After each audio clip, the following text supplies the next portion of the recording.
Well, my name is Stephan Schenk. I'm responsible for the business unit Camera and Digital Intermediate Systems, which we merged when I joined the company 6 months ago.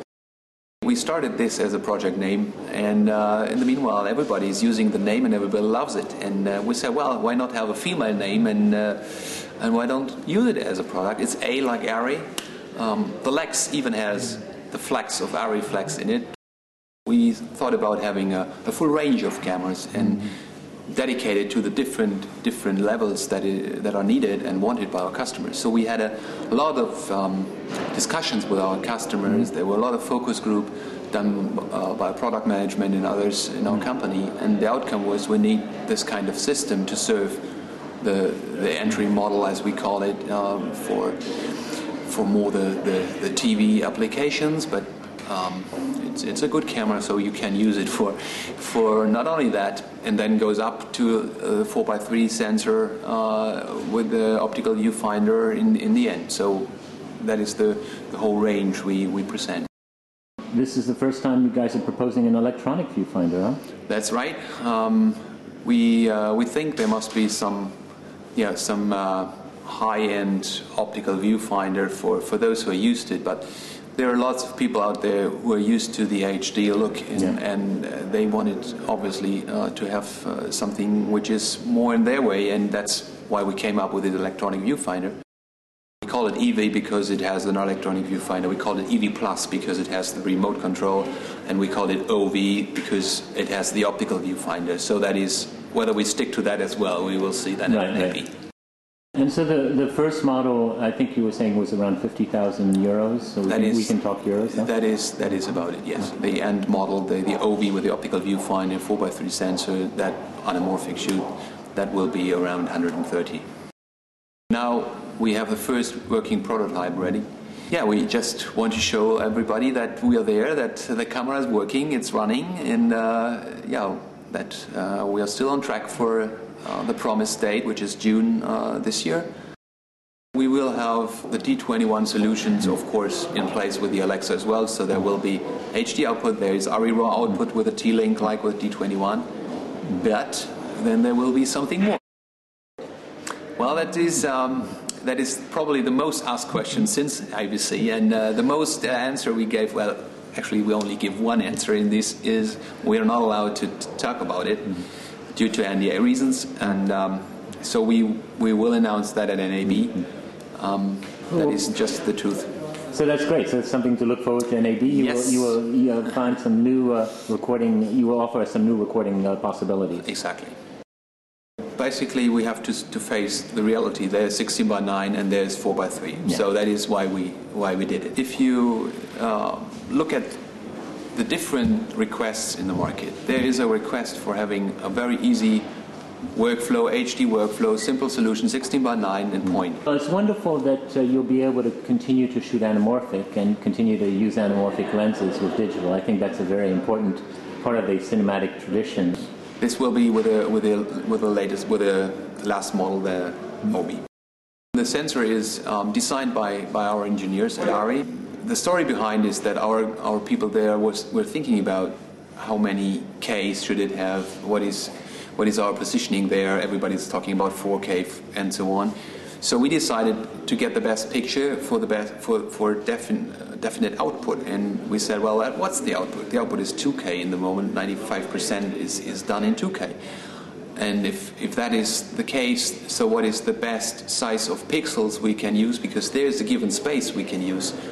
And well, the result was, with all our testing, that 3.5 is just about the right and best K size in terms of getting high quality image in terms of sensitivity and dynamic range, and on the other hand to have enough information. It's a mixture of resolution and dynamic range and sensitivity and picture quality, and that's why we choose 3.5K as the sensor with a 2K or HD output.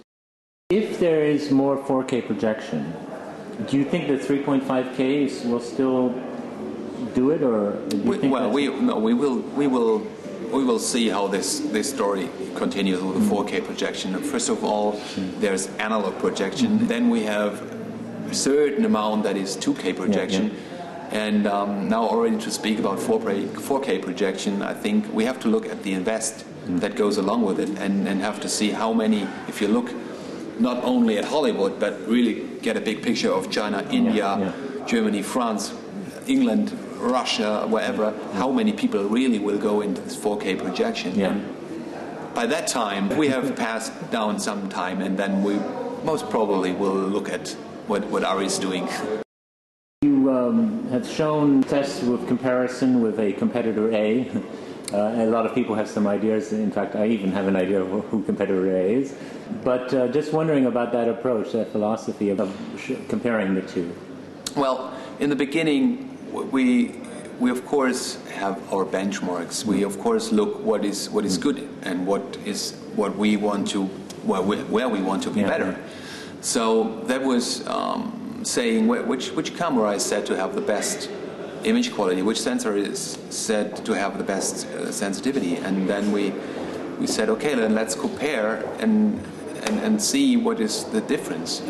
If you see an absolute picture, it's maybe not that striking. So we didn't want to be nasty or something against the competitor. We just wanted to show, okay, we talk about sensitivity, and that is what is the outcome. So that was the main point. In the end, and as today, we just showed the showreel without the competitor, because now everybody, I think, has realized the sensor, and that was just the initial. So just an initial tactic. It was just an initial thing. To really point out, if we say we have a great sensitivity, we have a great dynamic range, what does that mean in terms of if you compare it? It's not that we have a special strategic thing to push somebody out of the market or something.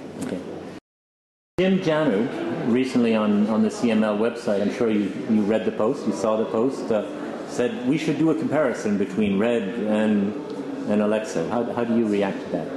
Well, of course we will have this comparison, and the only thing is that we will do that when our camera is ready and not before our camera is ready. We feel there will be a kind of a comparison anyway, because all the production will have to decide whether they go for Alexa or they go for Red 1 or whatever comes. I mean, we're still waiting for the Epic to come since some months, so we will see. Are you also responsible for the ARRI laser? Yes, I am. And certainly you must be looking at the development of digital projection, and which has been helped mightily by Avatar, of course, and how that's unfolding. What's your view there? Well, the interesting thing is that last year was a very good year for ARRI laser and ARRI scan. So of course we were thinking, how would that continue? There's some archiving going on. We have a perfect set of solutions for the archiving. The ARRI scan has the wet gate. It has certain other things around where we have perfect solutions for archiving. So we think this scanning goes on for quite a while, and the ARRI laser as well. If you look at the future, the far future, of course, the projection might go in the digital direction. But on the other side, you see there is a huge investment that is needed, and most of the cinemas are not able to pay that amount of money for a digital projector. If you have an analog projector, you can use it forever. If you have a digital projector, time is limited because everything evolves. So I think there will be the analog projection for quite a while, and I think what we see now is that obviously a lot of productions, or mostly they're all done double. So they are done on analog and they are the DCPs. Is ARRI going to propose anything in 3D? We are thinking about it. We have worked out some ideas. It's not yet really finished what we will do there, but again, let's wait. And there are some exhibitions ahead this year. There's NAB and there's IBC at the end of the year, September, and maybe we have something new there as well. So we might have a good surprise at NAB and at IBC. Well, just wait and see. But I would for 3D I would rather say that look at IBC, because NAB is Alexa time, and we don't want to I mean, to have one big story is good. Yeah, you don't want to say two stories at once. And certainly the big story at NAB will be recording. It is.